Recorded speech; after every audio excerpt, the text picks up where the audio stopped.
সাং-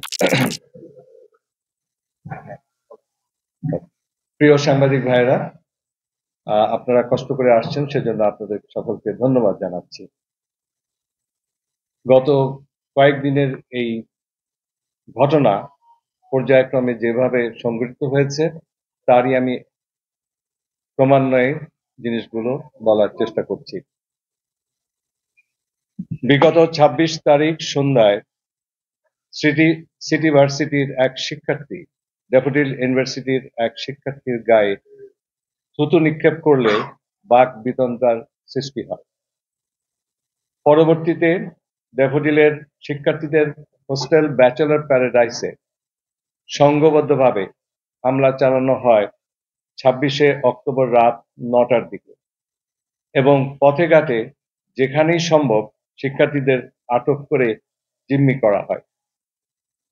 ৩. উপরোক্ত ঘটনার পর ড্যাফোডিলের শিক্ষার্থীরা সিটি ইউনিভার্সিটিতে গিয়ে তাদের বন্ধুদের উদ্ধারের চেষ্টা করলে সংঘর্ষের সূত্রপাত হবে। ৪. বিকেল ৩টা পর্যন্ত সিটি ইউনিভার্সিটির প্রশাসনের নির্দেশে শিক্ষার্থীদের জিম্মি করে রাখা হয়। ক্ষতিপূরণের নামে মুক্তিপণ দাবি করা হয় এবং জীবন নাশের হুমকি দিয়ে মিথ্যা জবানবন্দি আদায় সহ মিডিয়া কভারেজ করানো হয়। ৫. আহত ও সংকটাপন্ন শিক্ষার্থীদের চিকিৎসা প্রদানে বিলম্ব ঘটে, যা জীবন নাশের প্রচেষ্টার শামিল। ৬. আমাদের সকল প্রচেষ্টা ব্যর্থ করে মঞ্জুরি কমিশনের মাধ্যমে হস্তান্তর প্রক্রিয়া সম্পন্ন করা হয়। ৭. সারাদিন ধরে আটক নাটকে কেউ কেউ অস্ত্রের কথা উল্লেখ করলেও মঞ্জুরি কমিশনের হস্তান্তর প্রক্রিয়ায় সেই অভিযোগ অনুপস্থিত ছিল। এর অর্থ হয় তারা নিজেরাই সেই অস্ত্রের কথা মিথ্যা বলেছিল, না হয় অস্ত্রগুলো তাদেরই ছিল, তারাই রেখে দিয়েছে। উপরন্তু রোববার রাত অফিস খোলার দিন ১.৫ কোটি টাকা নাকি ক্যাশ জমা ছিল তাদের অফিসে। ৮. অবস্থা দৃষ্টে প্রতীয়মান হয় যে পরিকল্পিতভাবে এসব ঘটনা ঘটিয়ে টাকা চুরি সহ অন্যান্য দায়ভার নিরপরাধ শিক্ষার্থীর ঘাড়ে চাপানোর উদ্দেশ্য প্রণোদিত। ৯. বর্তমানে আমাদের মূল মনোযোগ, আমাদের বলতে ড্যাফোডিল ইন্টারন্যাশনাল ইউনিভার্সিটির মূল মনোযোগ শিক্ষার্থীদের জীবন রক্ষা ও নিরাপত্তা নিশ্চিত করা।